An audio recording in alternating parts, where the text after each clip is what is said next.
This is H. Brown with the Tony De Renzo Network. We're here at Daly's Dive, still known as Buck Tavern. It's going to be some sad shit, folks. Some sad shit. Thank you.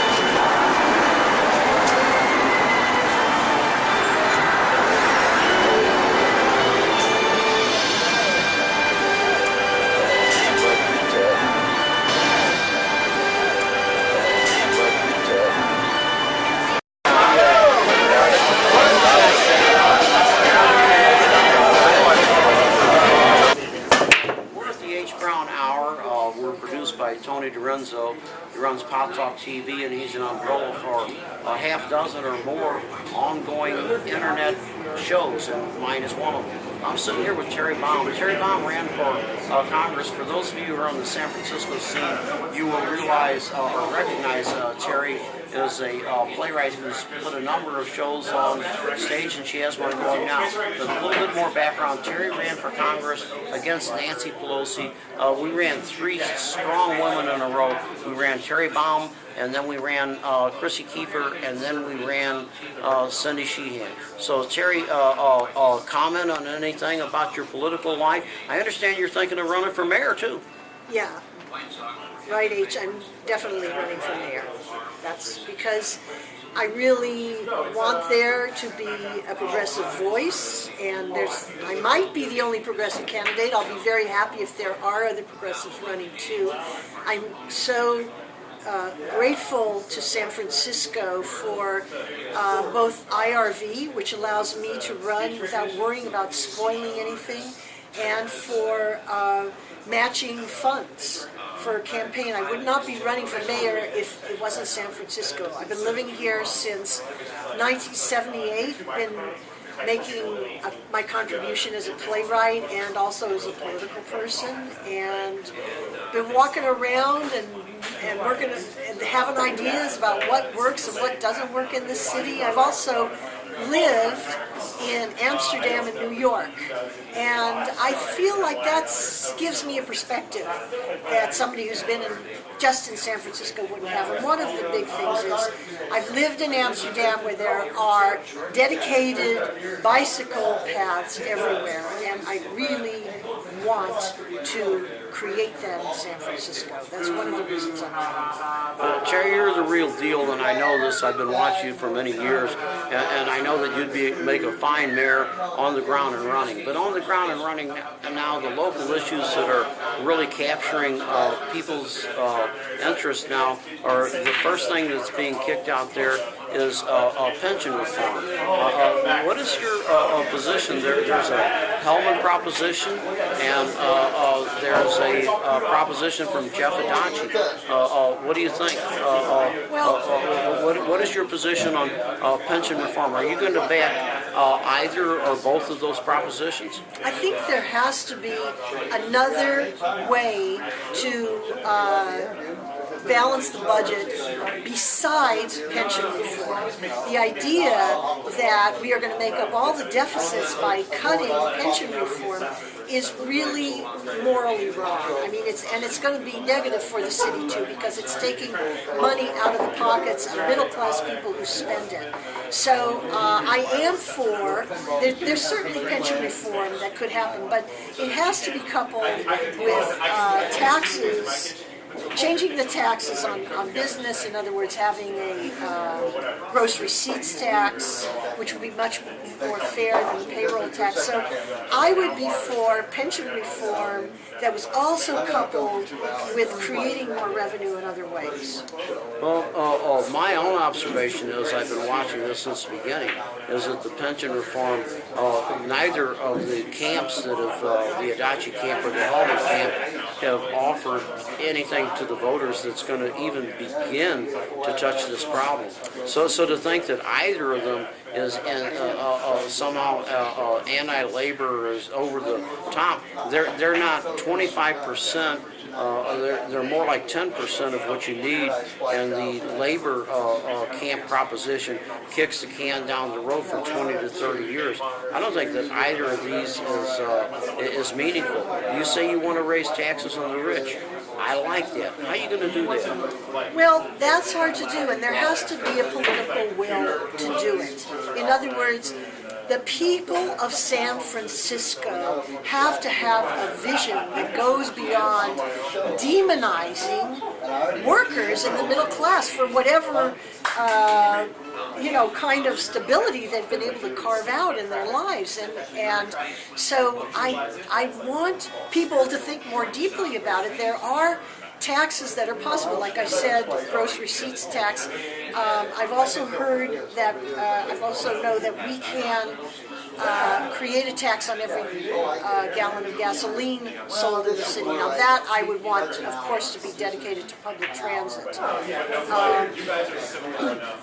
So we have to look, in fact, I had these buttons made, I forgot to bring any this time, they say, tax the rich, duh. We, at this time in the economy, we have been manipulated to demonize everybody except the rich. I agree with you, Terry. I want to cut in here. I agree with everything she said, and I mean, I always give my guests and my friends and everybody in the world a ration of shit out front and all this. But I agree with her completely that we need the money should come from where the money is. You know, Willie Sutton robbed banks because that's where the money is. The money's in the Pacific Heights and Russian Hill and the like in San Francisco. We know that. It's a metaphor for taxing the rich, and I agree. I don't think that I'm backing Dachi's pension reform. I'm going to back the Hellman Group's pension reform when it comes out. When you get not just anecdotal cases, but when you get hundreds of cases of cops taking in $400,000 a year combined with the drop program and all this, this system has been totally raped. Now the Adachi system says that it will cost you nothing at all if you make $50,000 a year or less, and that's half of the city workforce who work mostly through nonprofits on outreach and all this. That's half of the people would not be taxed. But I think that if both of these things fail, it really doesn't matter because they're drops in the bucket, and we really have to go after the rich. My guest has been Terry Baum. She's a candidate for mayor. She's a former candidate for the United States Congress, and she's a playwright. Tell us about your new play and when it's open and where it's going to be. Well, I don't have something going on right now. I have a new project, The Crackpot Crones, with my very dear friend, Carolyn Myers. We are two funny pioneer feminists. And so we've been doing feminist theater for a very long time, and now we're doing improvisation and sketch comedy. And our next performance in San Francisco is going to be June 23rd at the Garage on Howard Street. We're part of the National Queer Arts Festival. So I'm very excited about that. We've been doing this for several years. Carolyn is an absolutely brilliant improviser, and we are doing things, political things, feminist, lesbian, and it's all funny.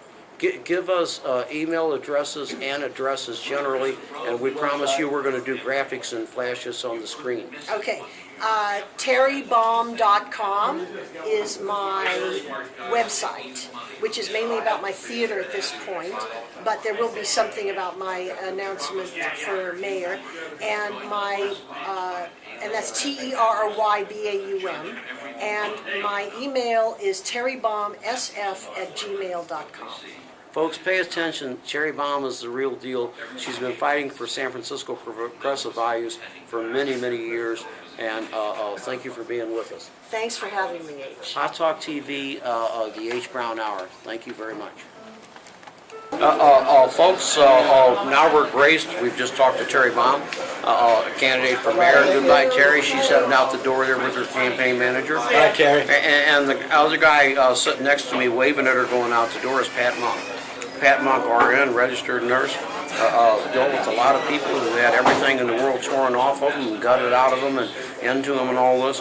And now Pat, like myself, is old And one of his hobbies, as is mine, is covering the San Francisco political scene and commenting to try to influence public comment.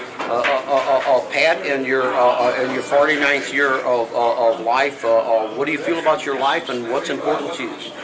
49, by 66. Anyway, you got to be desperate to have me on here, H. No, you talk a lot. You're Yeah, an influential voice online. So people need to get to see what your face looks like. This is Pat Muck RN that you've been seeing for years and years across all of your online sites. So Pat, now you're going to choke up and you can't handle a camera on you? No, bottom line, all I'm saying, I'm so disgusted and disappointed with what's going on, like all over. Me too. It's Me not. too. It's not just San Francisco. It's just what's happening here is just a microcosm of what's going on nationwide and Worldwide. And I'm really not like you. It's like there's a tsunami, a fucking disaster around the world, from Japan all the way through the Middle East and all this. I agree with you, man. Expand, please. And to me, it's not unexpected. To me, I'm surprised it's taken this long. I mean, this quote crisis we've got now has been building for decades and decades and decades. I'm kind of glad to see it, though. What about you? Well, I've been hoping against hope, so back in the 50s, that maybe they would drop the big one, and only those who are fit enough to be able to survive by their own wit and wile and guile would survive and make it. Because who expected the entire Soviet bloc to fold? And what was it, 86 or 87 or something like that? Who the fuck expected that? I mean, and suddenly you've got the Middle East is ready to collapse down. The question is, once you get the dictators out of there, once the Stalinists are out of Eastern Europe, and once the whatever the fuck the sheiks, the top rulers, the kings, and all that in the Middle East are gone, who takes their place? What happens? The problem is the dictators that are getting out of there are dictators that we put in there and we've been supporting for decades. Thank you. And it's just like it's the same old shit all over again. I mean, these chickens have been flying around and coming home to roost.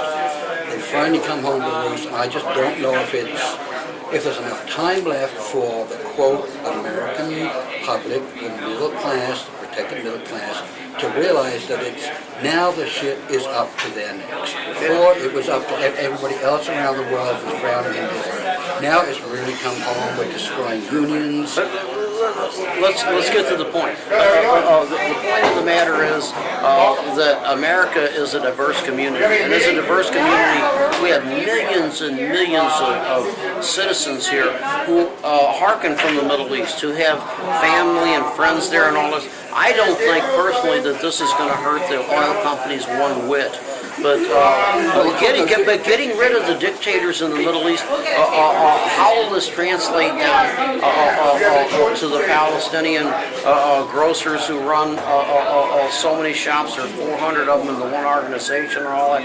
How's that going to boil down? What's the effect going to be on that of the Muslim population of San Francisco? I really don't think it's going to have that much more effect. I think it's got to the point now where we are all subject to the same corrupt system, and it's finally now it's coming home here where all those folks who thought they were protected, who had this dream of being able to become wealthy and rich, and the American dream has always been based on a fallacy and illusion, and it's now turned into a nightmare, which is coming home. I mean, one thing that burns my ass is that all this, for example, it's come out, it's been exposed more often recently about how all these top corporations are not paying any taxes, and yet we're paying taxes. Up in Congress, they're thinking about the problem with the budget, and they're talking about making these cuts, and they're still only dealing with, you know the numbers better than I do, but they're trying to make all these cuts in something that is probably, 5-10% of the budget, things like non-payment of corporate taxes, the military-industrial complex, the medical-industrial complex. All those things are somehow off the table, and everything is being put upon the backs of you and I and other folks, the Palestinian grocers, the guy who's got a job in some .com company. None of us are protected. It's the whole system's coming apart. This whole illusion, and the other thing is like... No, quit bitching and give me solutions. Solutions, number one, I think there should be significant cuts and reevaluation of the outlining of spending on the Defense Department. Cut it in half, I say. Cut it in half.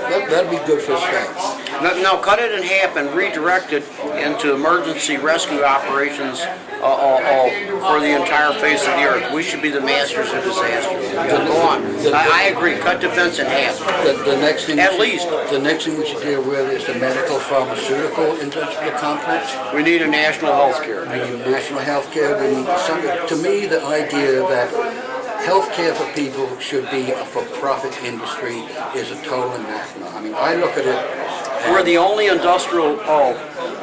major industrial country that does not have national health care. It's a disgrace. And the delivery of our health care and the results from it, we rank like way down at the bottom of the developed countries. And you know what the biggest joke of all this shit is? The groups that deliver the care on site, like CPMC in San Francisco, they call themselves nonprofit. That's pretty fucking funny. They don't pay any taxes, you know.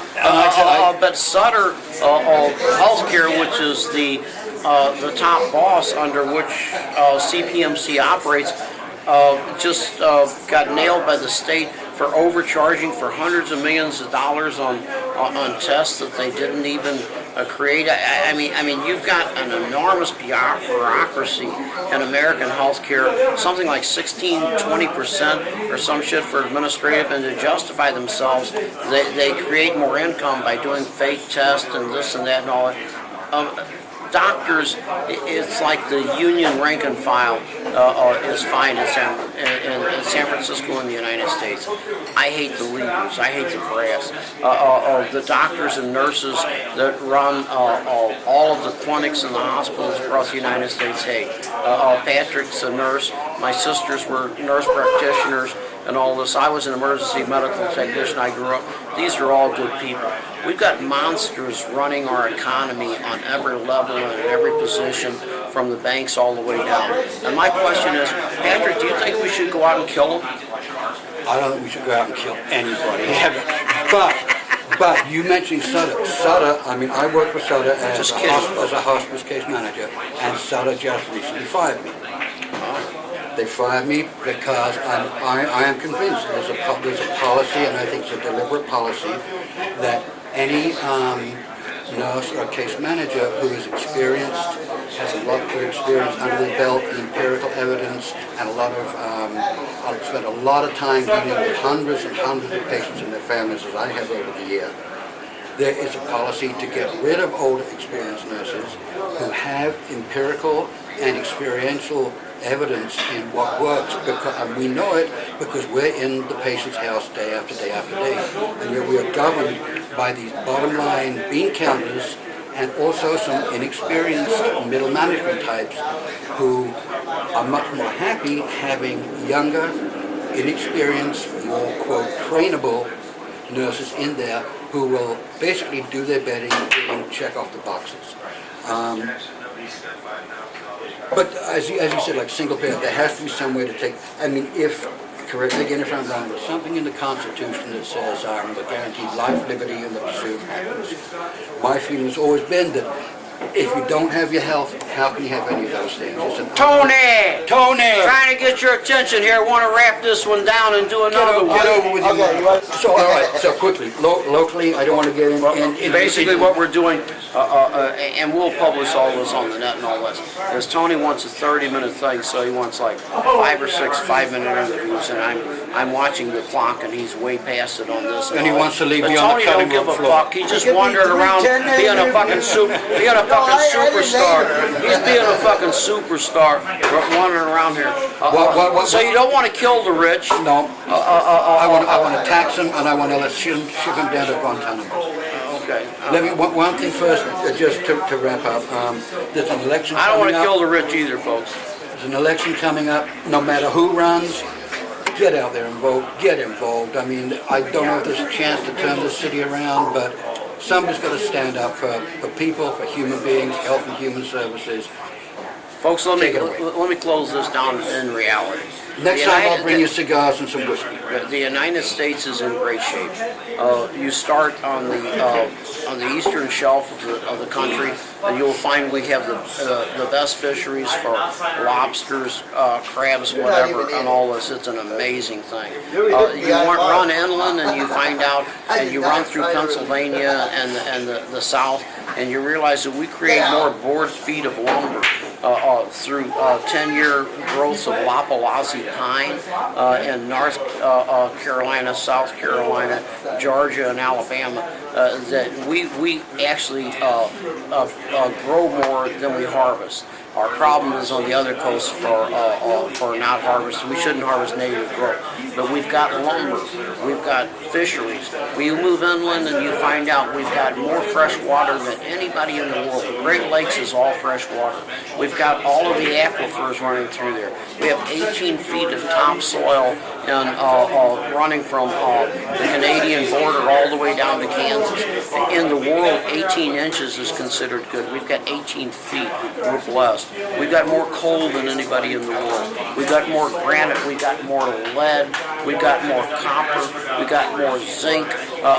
We've got more limestone. The United States of America is in great shape. The problem is with the leadership.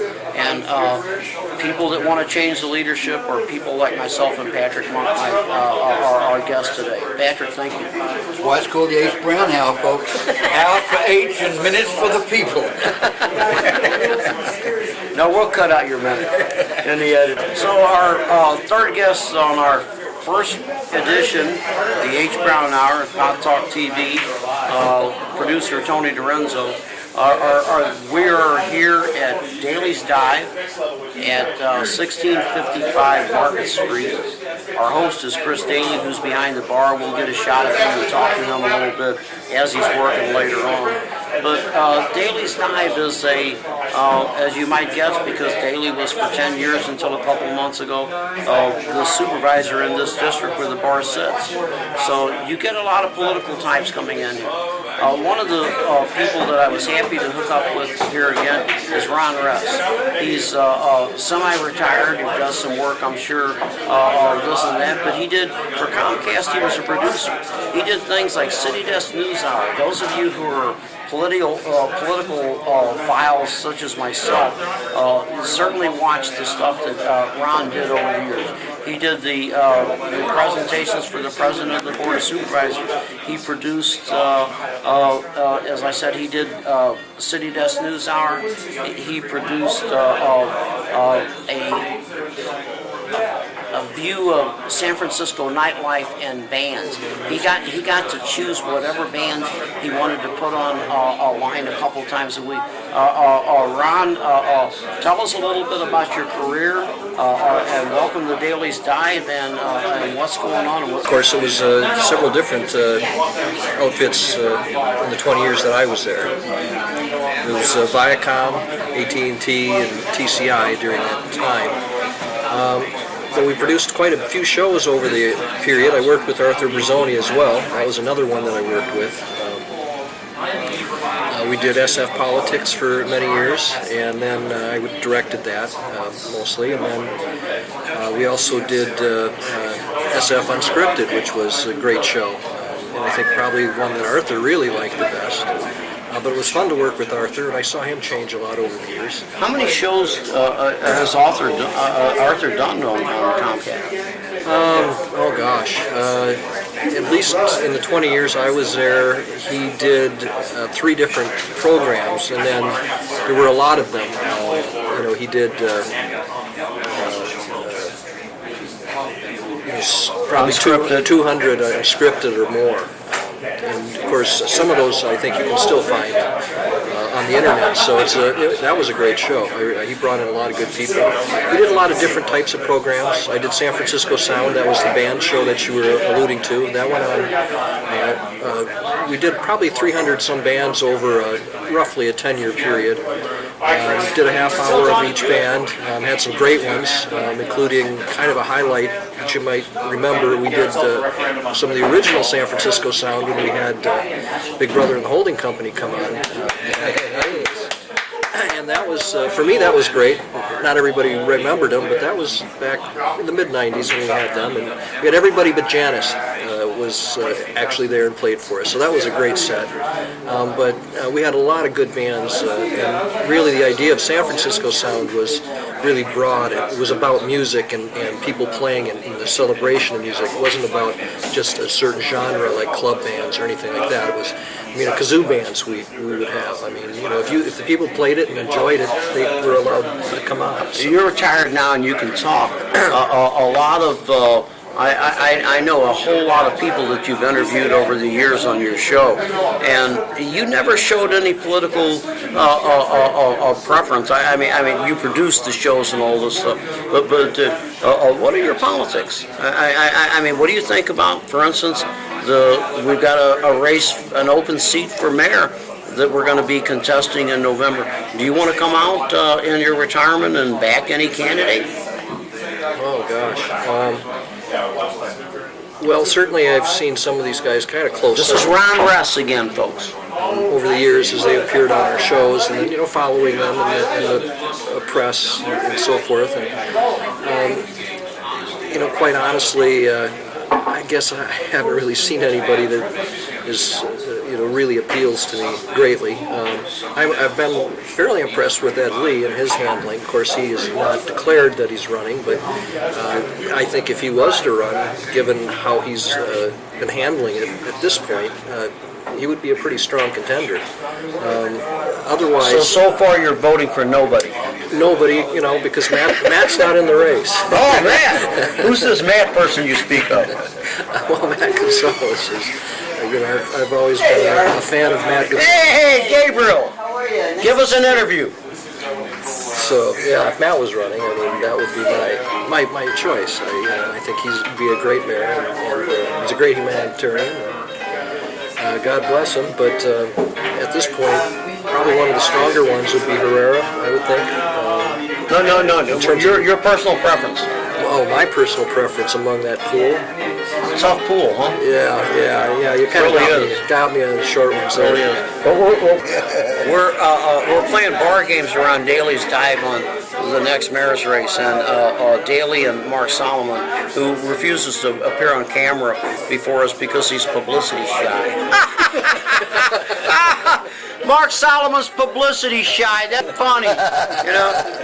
Mark Solomon, you candy ass. He refuses. He's over there talking to Gabriel Holland. Get a shot of him. Oh, he's running out.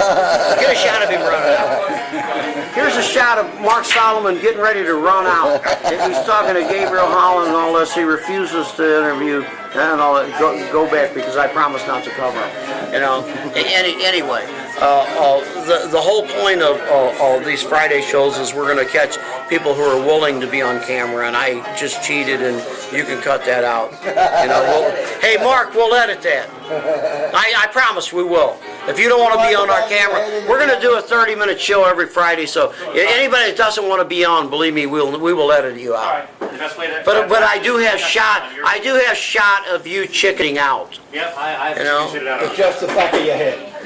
It's always great coming. If I were as ugly as Mark Solomon, I would not have my vision to be on the H. Brown Hour either. Yeah, for me to be polluted by your show is just... Why don't you come over and say that in front of a camera? Come over and say that in front of a camera, you chicken shit. I'm a chicken shit pussy, that's why. Okay? Alright? We got that. Mark says because he's a chicken shit pussy. Will he be back next Friday? Probably not. Let's wrap it up here with Ron Ress, who did a couple thousand shows where nothing like this ever happened, right? I was never in front of the camera. I was always behind it. So you have my apologies, and he came out, if you didn't notice, he likes Matt Gonzalez, but of the candidates that are in the field now, bye. Okay, I feel the same way pretty much, but I'm a progressive, and here we go. Go Giants! Go Giants, and go Brandon Belt. Especially, we got ourselves an entertainment product here, and that's what it's about. When the world is down about you and everybody's shouting bad things about you, you can always go watch the Giants in the evening until the tension gets too much and turn them off like I do sometimes, and then listen to them the next day as to how it ended. But we are San Francisco, the home of the world champion Giants. This is Ron Ress. I'm H. Brown. We're on Pot Talk TV, and it's the H. Brown Hour, Friday at Chris Daly's bar. Thank you. This is our fourth interview on the subject. It's the H. Brown Hour. We're on Pot Talk TV. It's Friday at Chris Daly's dive, and it's a great place to pick up politicals. We've just interviewed a candidate for mayor, Terry Baum. We've interviewed a veteran of Comcast TV, Ron Ress. We've interviewed Pat Monk, who's an inveterate poster on political boards. It's Daly's Dive, and it's about politics, folks. I mean, how can you be that if you're spent the last 10 years on the Board of Supervisors? But we're going to do a running talk with Chris Daly here, and Chris Daly is the former D6 Supervisor, to be again, who knows, and all that. But Chris, at 38 years old, has a major bar here on his hands, and he still has opinions about politics, and we're talking about he may run for mayor again. Chris, why haven't you taken out the papers? Why are you just talking? Why haven't you taken out the papers? Well, I haven't decided to run for mayor, H. That's why I haven't pulled papers. But I am committed to seeing a strong progressive candidate for mayor this fall. I think it's possibly John Avalos, and if John decides not to run, then I would be doing it. You told us that before, and you lied. Go ahead. In 2007, No, several when I times. said that if no one else would Yeah. run, that I would do it. I mean, when I said the that- time you lied, yeah. Well, I changed my mind. I mean, when I said it, I intended to do it.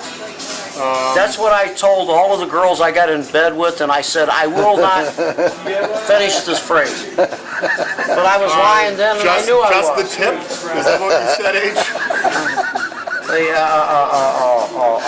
I'm not even I, as low as the bulldog goes, I will not even finish that thing. But dude, be real. The fact of the matter is that you're an incredible candidate. You have a base that's, I'm guessing it's about 20% of the city that's fanatically in support of you, and I'm one of them in all this. But you've got to take out papers to the race before anybody takes you seriously. Just leaning over a bar and saying, oh, I'm going to do it if nobody else does and all that. I mean, come on. When are you going to take out papers? Well, I'll take out papers next week if John Avalos is not getting in the race. Thank you. You're hearing this on April the 15th. The week of the at 18th. Daly's Die, the week of the 18th, which is a day past my birthday, which is the 17th on Sunday. And Chris hasn't bought me a birthday my drink daughter's yet. birthday. It's your birthday? The daughter's 17th? 17th is my daughter's birthday. It's Hitler's birthday too. That's your birthday, huh? I didn't know that. So Chris, how close were you born to Adolf Hitler? It was many decades later on a different continent. What month were you born? August.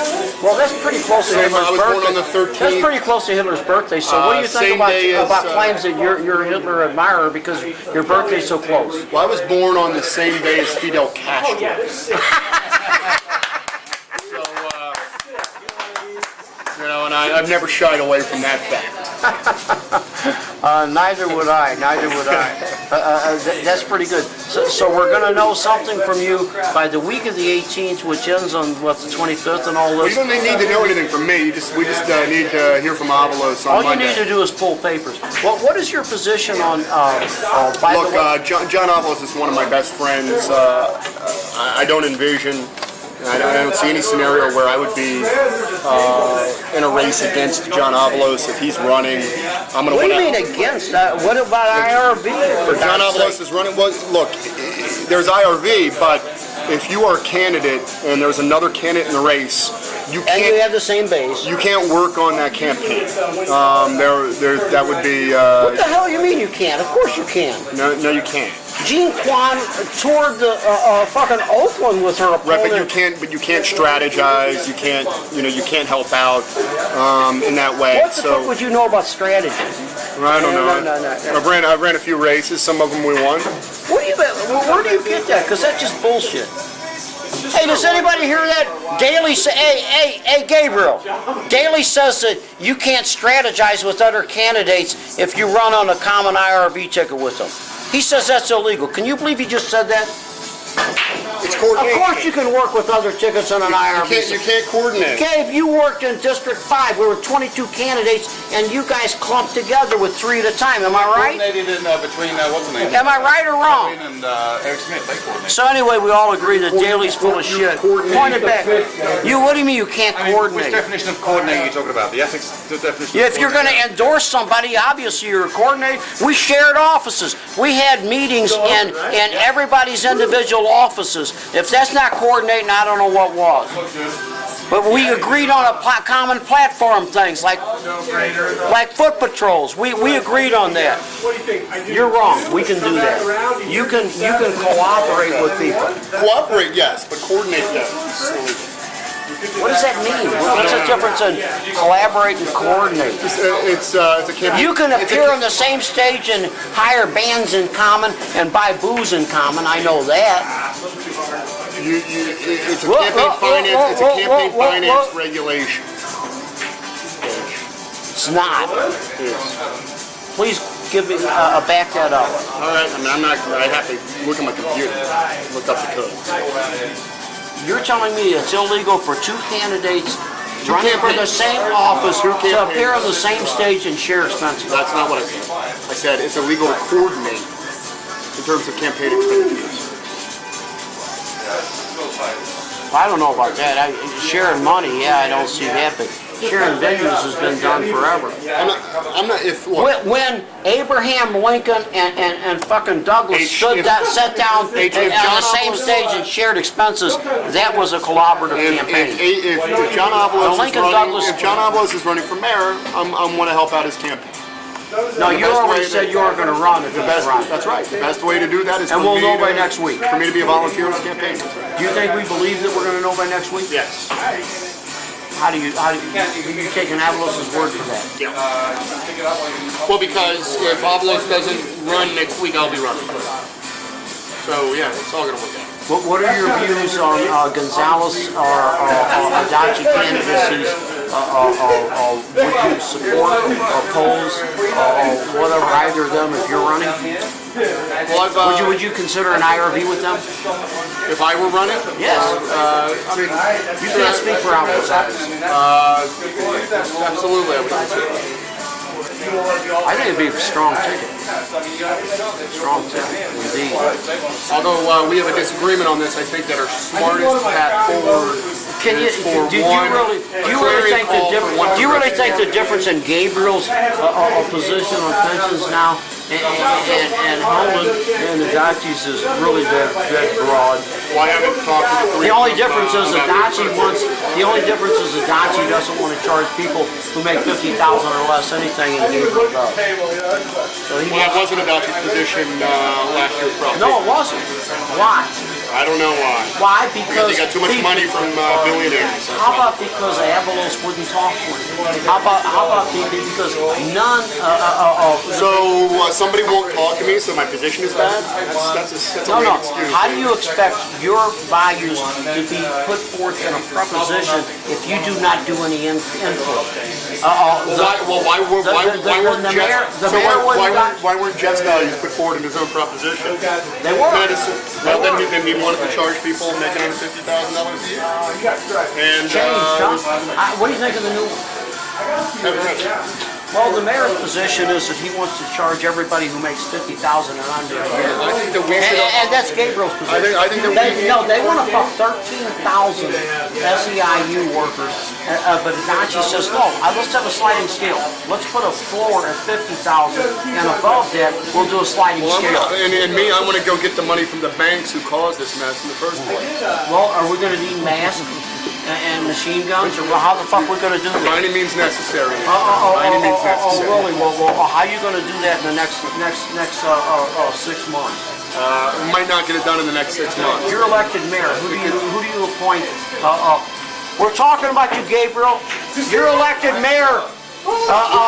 Chris, if you're elected mayor in the next 6 months, who do you appoint as the District 5 supervisor? Do you appoint Michael O'Connor, your buddy who taught you the bar business?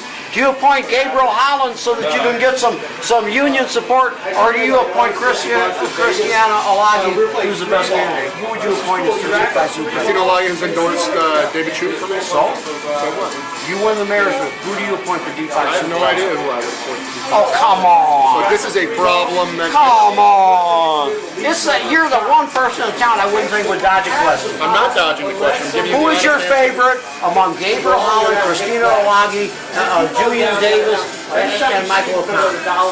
Who would you appoint? Out of those, if those were my only choices, Yes. probably Gabriel or Julian. At this point. This is a guy looking for votes for mayor from SEIU 10 to 1. We're going to cut it off here because I don't want it all to be about Chris Daly all the time. Well, I because would it have is Chris appointed Daly's Christina fault. Lyon if she didn't go and endorse David Chu. Chu. She did. And I'm You're haunting him, so I'm not going to appoint anybody that's with him. I know you gave us David Chu as board president because you were haunting I was the last Mercury. vote. You were haunting Mercury. But anyway, it's been an interview with Chris Daly, and it's always Hey, well, let's deal with this Mercury thing. Let's deal with this Mercury thing while the tape is rolling. Why did I have the responsibility to vote for Ross, but Ross had no responsibility to consider me, even though I had more seniority, more significant legislative accomplishments, and I was more responsible for the wins in he that had more election votes cycle? because he had more votes lined up, and we could have had a genuine progressive as board president instead of this He had more votes lined up? He didn't fucker, have- David Chu. When- Chu won the first because time- of you. the first time that- Chu won because of you. Is Chu this a won conversation? because of you. Is this a conversation? No, Or are you just chanting, ooh, Don't you? I like It's a you. chant. I know, you're a Dodger fan. I'm a Dodger fan.